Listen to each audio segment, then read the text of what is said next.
Good morning, LinkedIn family. It's time for another Coffee with Bob, and today I'm very excited to be meeting with Nate Pio. Nate is a fairly new connection of mine, and I've been following him actually longer than we've been connected, so that's very cool. I really like some of the stuff he does. I really like his term friender, taking combination of friending your vendors, which I think is very cool. And there's his little son with Unexpected the third person joining us for coffee today. So very good. Thank you, Nate. I really appreciate it. Thanks for joining me. I'm very excited. yeah, I'm super excited to be here too. Thanks for having me on the show. So I brought up your term friender already. Why don't you tell us a little bit about what you're doing and how you came up with this whole friender term? Friender is a term I kind of made up, and I'd heard it first from a vendor friend of mine, and she called her clients friends, right? Friends plus clients.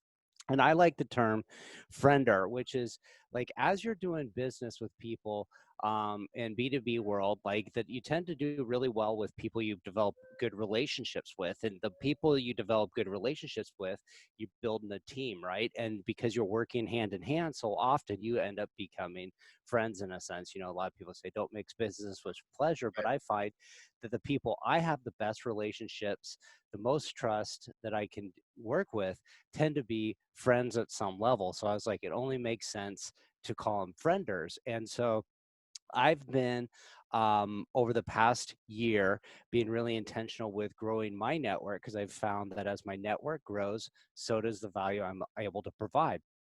And so what I've been trying to do is teach other people how they can become frienders, how they can become better vendors, and how they can make better relationships with their ideal clients.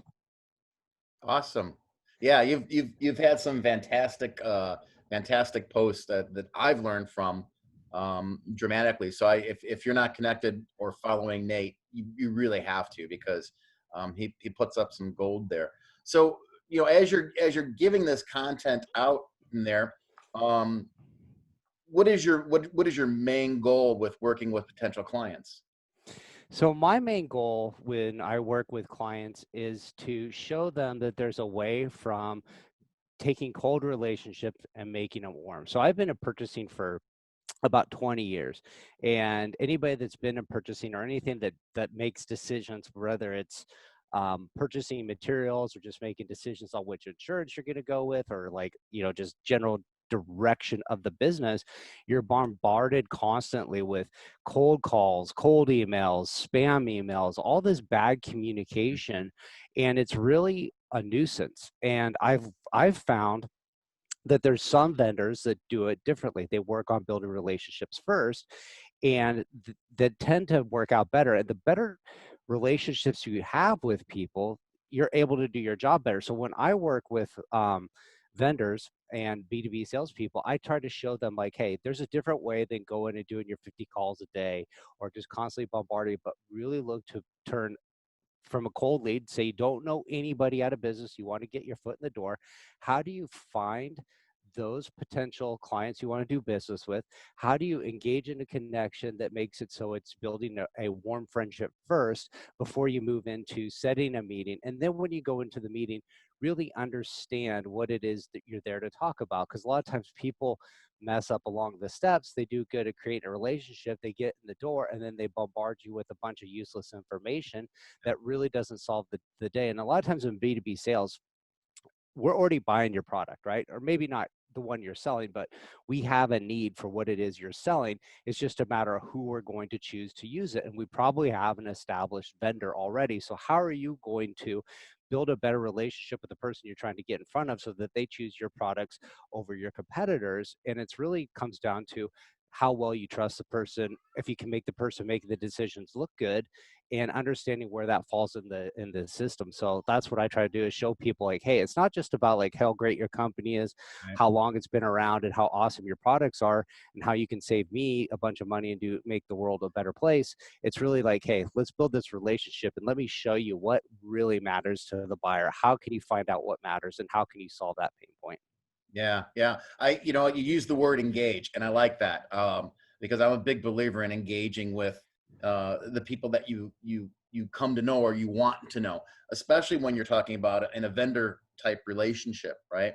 I'm on the tech side. You know, I'm a CIO, so for me, generally I have the vendors coming to me wanting to sell me stuff, and some of the best vendors that I have are trusted friends now. You know, because Hmm. even before they start engaging with me, I'm engaging with them because I want to build that relationship with them because I think it's important, um, as the customer, right? That the relationship has to be profitable on both sides of the equation, not just for one side. So Yeah. that's a great word. And I think in the tech space, software as a service type platforms, like I've been involved in a lot of these decisions, and I'll work with our CIO. And what'll happen is, like, we'll have a problem, right? And you probably have this thing, like, hey, there's something in our system that's just not efficient. We want to figure out a tool, a technology that will facilitate this process a lot easier, right?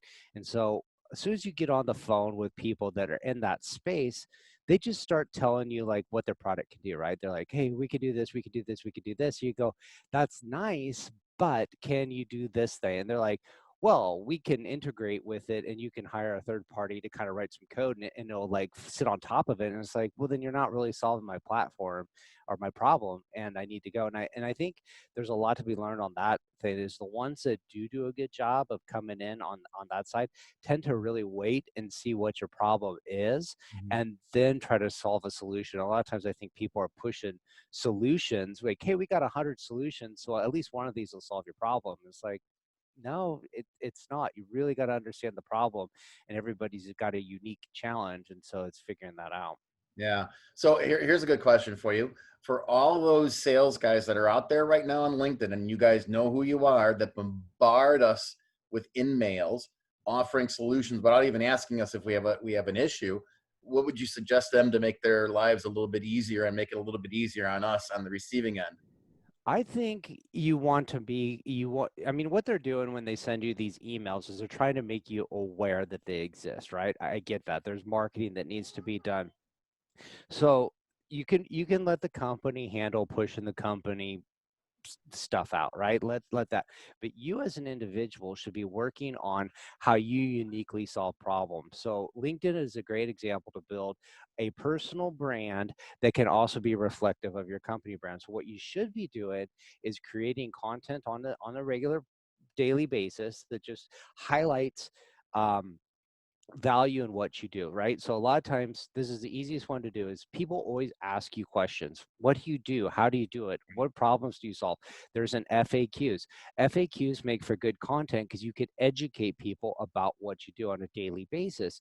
And you can put tips, and you can put stories, and you can put um when people company customers give you referrals, like those are good contents to kind of build awareness. And then what you do is you find the people that you think you could do business with, and you start easiest way to do it, start treat LinkedIn like it's a networking event, not a social media platform.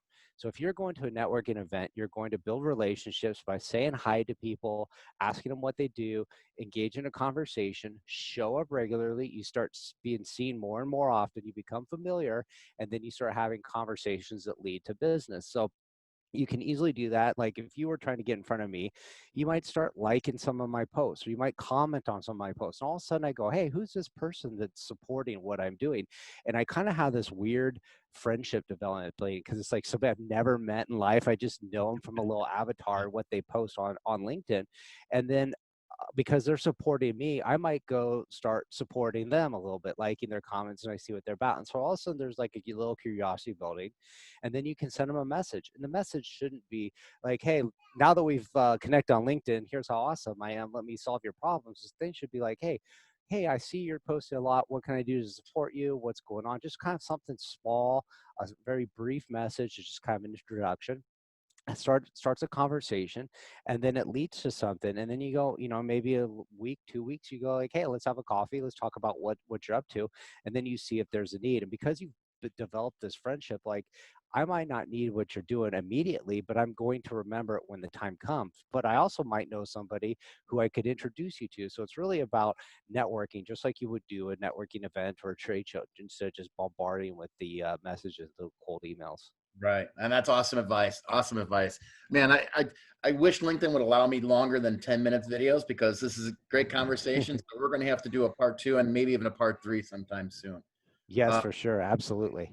Thank you for joining me for this, for coffee. I didn't even get a chance to drink my coffee because this is such an engaging conversation.